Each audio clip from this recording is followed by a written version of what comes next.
Hi everyone, pleasure to welcome you all. So दोस्तों, आज के इस वीडियो में हम लोग बात करने वाले हैं हिंदुस्तान एरोनॉटिक्स लिमिटेड के बारे में। इस स्टॉक को मैंने आप लोगों के साथ में कई बार शेयर किया हुआ है और मुझे अभी भी याद है कि जब मैंने फर्स्ट टाइम आपको बताया था इस स्टॉक के बारे में तो मैंने बोला था कि 1150 के ऊपर जब ये ब्रेकआउट देगा तो इसको हम लोग बाई कर सकते हैं। और आज ये स्टॉक अराउंड 1900 के आसपास कुछ टच करके आया हुआ है और अभी आप लोग जैसा कि मेरी स्क्रीन पर देख सकते हो समवेयर अराउंड ये 1800 के आसपास यहाँ पर ट्रेड कर रहा है। ठीक है, 1800 के आसपास ये ट्रेड करता हुआ दिखाई दे रहा है। तो भाई हम लोग इसमें ये जानने की कोशिश करेंगे कि अभी हम लोग इसमें ट्रेड ले सकते हैं या फिर नहीं ले सकते हैं। तो दोस्तों, जैसा कि आप लोग मेरी स्क्रीन पर देख सकते हो, एक लार्ज कैप स्टॉक है, कभी मिड कैप हुआ करता था। ठीक है, एक लार्ज कैप स्टॉक है, लेस रिस्की स्टॉक है। ठीक है, डिफेंस सेक्टर का एक अच्छा स्टॉक है ये। और इसी के साथ में अगर हम लोग यहाँ पर नीचे आएंगे स्क्रॉल करके तो फिर आप लोग यहाँ पर नोटिस करोगे कि यहाँ पर अभी इसकी इंट्रिंसिक वैल्यू के लिए इनसफिशिएंट डेटा दिखा रहा है। पता नहीं क्यों दिखा रहा है, बिकॉज ये स्टॉक इतना तो पुराना है कि यहाँ पर इसकी इंट्रिंसिक वैल्यू कैलकुलेट की जा सकती है।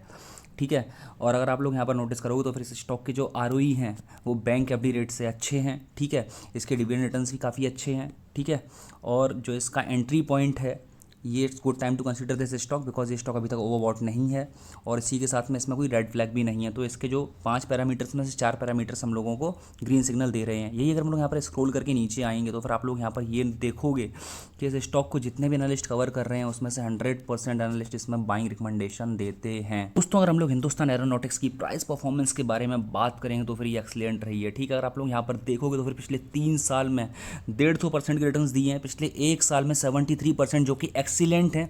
ईल्ड टू डेट में अराउंड ये 48% के रिटर्न्स दे चुका है। पिछले 3 महीने में 36% के, एक महीने में भी एक्सीलेंट 9% के, पिछले लास्ट वीक में इसने 2% रिटर्न्स दिए हुए हैं। आप लोग एक चीज़ नोटिस करोगे अगर तो फिर निफ्टी जो है पिछले 7 महीने से कंसोलिडेशन जोन में है, करेक्शन फेज में कंसोलिडेशन जोन में गया हुआ है, बट उसके बाद में भी ये स्टॉक ऊपर जा रहा है। इसका मतलब क्या, अगर आप लोग स्टॉक सही सिलेक्ट करते हो, स्टॉक स्पेसिफिक सिलेक्शन आपका अच्छा है तो फिर आपको वो मिड टू लॉन्ग टर्म में एक प्रॉफिटेबल रिटर्न्स बना करके देने ही वाला है। इसी के साथ में अगर हम लोग यहाँ पर स्क्रॉल करके नीचे जाएंगे, अगर हम लोग यहाँ पर इसकी वॉल्यूम एनालिसिस करेंगे तो फिर इसकी वॉल्यूम एनालिसिस भी ठीक है। ठीक है, अभी थोड़ी सी कम हुई है। जब मैंने लास्ट टाइम वीडियो शेयर किया था तो इसमें काफ़ी अच्छी इसकी वॉल्यूम, डिलीवरेबल वॉल्यूम जो थी वो बहुत ज़्यादा ही थी। अगर आप लोग देखोगे तो फिर इसमें जो लास्ट ट्रेडिंग सेशन है वहाँ पर इसका जो डिलीवरेबल वॉल्यूम है वो अराउंड है 22%। ठीक है, उसके पहले यहाँ पर है 28%। 1 वीक का एवरेज ठीक ठाक है, कुछ 29%, 30% पकड़ सकते हैं। और 1 मंथ का एवरेज भी ठीक है, कोई ख़राब नहीं है। अप्रॉक्सीमेटली अराउंड ये 34% आ रहा है, जो कि मैं इसको ऑन एन एवरेज अच्छा ही मानूंगा। दोस्तों, अगर हम लोग हिंदुस्तान एरोनॉटिक्स के रेवेन्यूज़ पर नज़र डालेंगे तो फिर आप लोग नोटिस करोगे कि पिछले 5 साल में इसके रेवेन्यूज़ कंटिन्यूसली हम लोगों को ग्रोथ करते हुए दिखाई दे रहे हैं। ठीक है, इसी के साथ में अगर हम लोग यहाँ पर इसका नेट प्रॉफिट देखेंगे तो फिर अगर आप लोग यहाँ पर इसका नेट प्रॉफिट देखोगे तो फिर इसका नेट प्रॉफिट एक्सीलेंट पिछले 5 साल में बढ़ा ही है। और ये जो करंट ईयर है 2022, यहाँ पर तो इसका जो नेट प्रॉफिट है कितने बड़े परसेंट से इसमें स्पाइक आया हुआ है।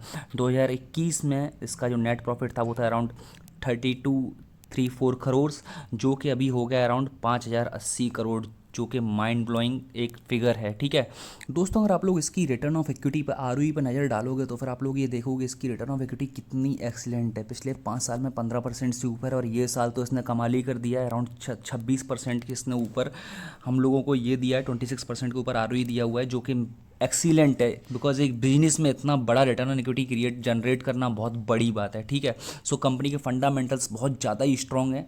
ये अगर हम लोग यहाँ पर इसका डी रेशियो देखेंगे तो फिर यहाँ पर 0 है, जो कि एक्सीलेंट है, बहुत अच्छी बात है। ठीक है, और अगर हम लोग यहाँ पर स्क्रॉल करके नीचे आएंगे तो फिर आप लोग यहाँ पर नोटिस करोगे कि इसकी जो शेयर होल्डिंग पैटर्न है, यहाँ पर इसका जो प्रमोटर्स हैं वो इसके प्रमोटर्स हैं अराउंड 75.15%। ठीक है, और इसमें से फ्लैश प्रमोटर होल्डिंग है वो 0 है, जो कि बहुत अच्छी बात है। यही अगर हम लोग यहाँ पर जाकर एफ का डेटा देखेंगे तो फिर एफ का भी स्टेक देख रहे हो, एफ का स्टेक कितने उससे परसेंट से बढ़ा हुआ है यहाँ पर पिछले। अगर हम लोग जाकर के मार्च 2021 से देखेंगे तो पिछले 1 साल में जो यहाँ पर एफ का स्टेक था अराउंड 0.91%, वो भी हो गया 4.37%। तो फिर एफ किसी कंपनी में ऐसी पैसा नहीं डालते, जब किसी कंपनी में ग्रोथ की अपॉर्चुनिटीज़ होती है उधर ही एफ का पैसा जाता है। बात करते हैं डी की, तो फिर अगर आप लोग यहाँ पर जाके डी का डेटा देखोगे तो फिर डी के डेटा में कोई ज़्यादा बड़ा हम लोग चेंज देखने को नहीं मिला है, जो कि लास्ट ईयर था अराउंड 20.32%, वो भी 17% हो गया है। तो फिर हाँ 3.3% का यहाँ पर चेंज आया हुआ है, बट मैं एफ को यहाँ पर ज़्यादा इसको वेटेज देता हूँ। तो दोस्तों अगर आप लोग मेरी स्क्रीन पर देखोगे तो फिर अभी मैंने यहाँ पर हिंदुस्तान एरोनॉटिक्स का डेली चार्ट लगाया हुआ है। और इसके डेली चार्ट पर अगर मैं आपकी यहाँ पर थोड़ा आपको थोड़ा हिस्ट्री में लेकर के अगर जाना चाहूँगा तो फिर मैंने आपको क्या बोला था जब मैंने इसकी लास्ट टाइम एनालिसिस शेयर की थी। मैंने आप लोगों को ये बोला था कि ये स्टॉक यहाँ पर समवेयर अराउंड लाइक दिस एक ट्रायंगल पैटर्न बना रहा है, जिसको ये ब्रीच करेगा तो भागेगा, ठीक है। और वो ट्रायंगल पैटर्न क्या है, वो ट्रायंगल पैटर्न था ये वाला पैटर्न।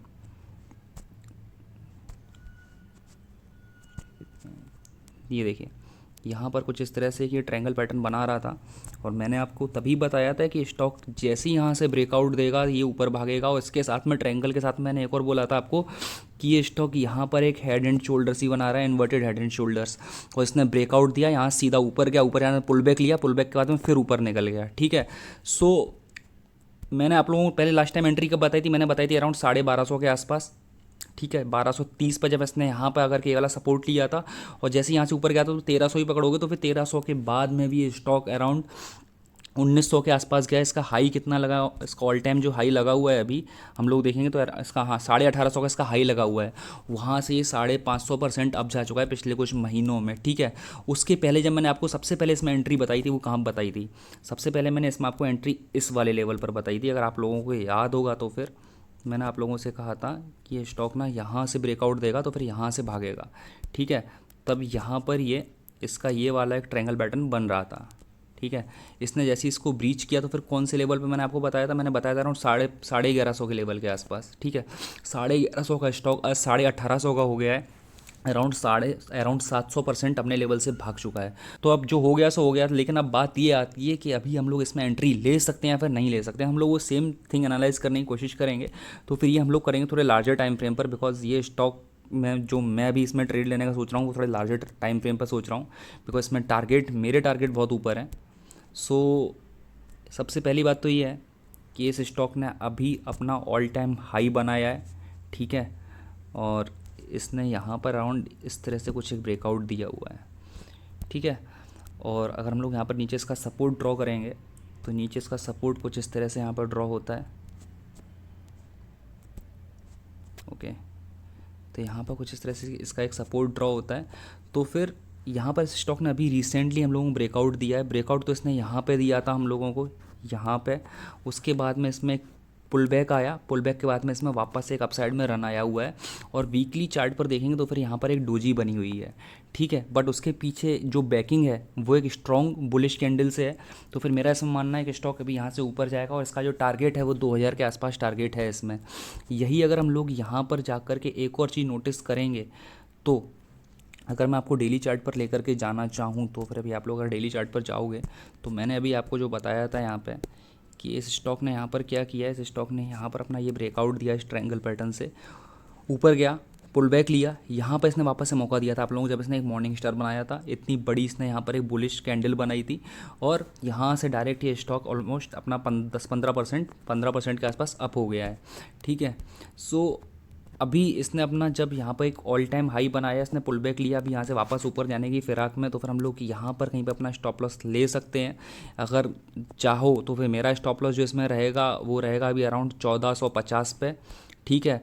और जिनका रिस्क एपेटाइट ज़्यादा नहीं है वो इसमें ले सकते हैं अराउंड 1690 के आसपास अपना स्टॉप लॉस रख सकते हैं, यहाँ पे 1680 पे, ठीक है। इससे नीचे तो इससे कम तो स्टॉप लॉस मैं बता ही नहीं सकता हूँ। और इसमें टारगेट है वो है 2000 का, फिर 2200 का। और मेरा मानना ये है कि स्टॉक एक साल में ही अराउंड 2600-2700 तक या फिर हो सकता है 3000 का भी हो जाए। बट सिस्टम में स्टॉप लॉस और उसके बाद में ट्रेलिंग स्टॉप लॉस तो रखना पड़ेगा, बिकॉज यू नेवर नो कि मार्केट में कब क्या हो जाए। बिकॉज हर स्टॉक का एक अपना टाइम होता है। कभी IRCTC का टाइम था जब वो बुल रन में था, वो मेरे सामने देखते देखते मैंने उसको 1400 पर ख़रीदा और 1400 से देखते देखते वो स्टॉक 6700 का हो गया था। तो हर स्टॉक का अपना एक टाइम होता है और वो अपने एक टाइम तक बुल रन दिखाता है, उसके बाद में वो रेस्टिंग रिलैक्सिंग फेज़ में जाता है, फिर करेक्शन फेज़ में जाता है। सो स्टॉप लॉस या फिर ट्रेलिंग स्टॉप लॉस होना चाहिए जिससे कि आपके प्रॉफिट को मार्केट ले करके ना जा पाए। So guys, this was my analysis in Hindustan aeronautics. Meanwhile, what do you think? Please drop your suggestions in comment box and have profitable sessions ahead. See you in next video. Take care.